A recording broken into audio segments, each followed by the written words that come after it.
All right, Gene. So there's a little something that I hadn't heard of before, but you filled me in on, and perhaps you can share it with our audience here. Tell me about Bloop Ball. Bloop ball. I think you folks up north call it wiffle ball. We do. And some people down here that come from up there might call it wiffle ball. We call it bloop ball. Plastic bat and plastic ball. We run Ronnie's front yard. We played there in front of Lacey's sister's house there, Ronnie's house. And in the backyard was, on the side of the yard between the other guy's house was bamboos, a lot of bamboo.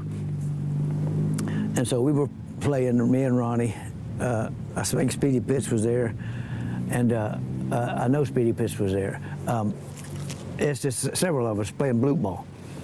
And I was at bat, and smack, I hit one, and it went into the bamboos, and we couldn't find it. We couldn't get it.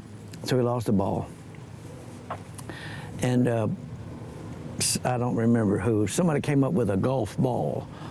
And we were kids, 12, 13 years old, kids, maybe even a little younger. I think we were a little younger.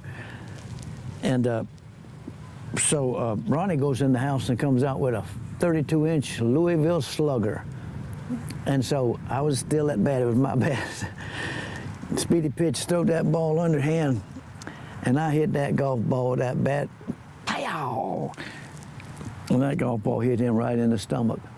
And automatically, a big old knot came up on his stomach. He was screaming. I thought I'd killed him. I run home, and he took off to his house or whatever. And I didn't see him for a couple of days, but he had a massive knot there, and that was the end of our ball playing that day. And I don't recommend anybody hitting a golf ball with a Louisville Slugger, because it will knock the tar out of it. And if it hits you in the stomach, thank God it hit him in the head. It'd probably kill him if it hit him in the head. Man, alive. But we were kids, wasn't thinking. Oh, I can still hear that right now, a thud, hitting him in the stomach. Man, alive. Speedy Pitts, God rest his soul. All right. And Ronnie, God rest their souls. Everybody played that game, everybody's dead except me. All right, so speaking of Ronnie getting injured, he played football for a while, and it got kind of messed up at one point, right? He, at Lee High School, it's right about the time that this happened, maybe right before Coach Leonard Skinner got there, but right about the time Coach Leonard Skinner came there as a basketball coach, Ronnie wanted to be a running back. And run, with the football. He wanted to be a running back. He was a big, back then, he was a big Green Bay Packers fan. And the very first practice game, the very first practice from scrimmage, he got the ball and ran a little ways, got tackled, and broke his ankle all to hell.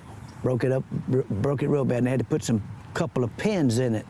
And they pinned it with the pins, and right there, that made him 4F. He couldn't be drafted. If you had any kind of pins in your legs, you couldn't be drafted. So he was 4F, so he was the only one in that old neighborhood that didn't get drafted. Well, there's a couple more that didn't, but most of us got drafted. Jim Daniels, Bill Ferris, John Zingaro, me, Randy Herron, most of us from the neighborhood that were friends with Ronnie got drafted, except Ronnie.